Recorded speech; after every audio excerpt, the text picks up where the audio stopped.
আমি নিষ্ঠুর, তুমি মায়াবতী। আমি ধ্বংস, তুমি সৃষ্টি।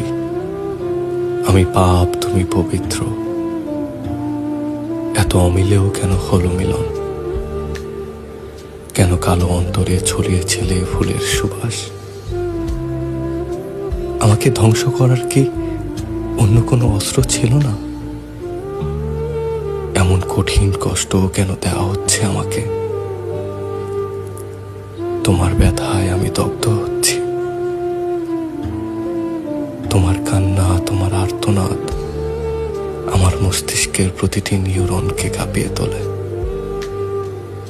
মনে হয় মাথার ভেতর পোকারা কিলবিল করছে। বিচ্ছেদের বিষাক্ত ছোবলে নীল হয়ে যাচ্ছি আমি।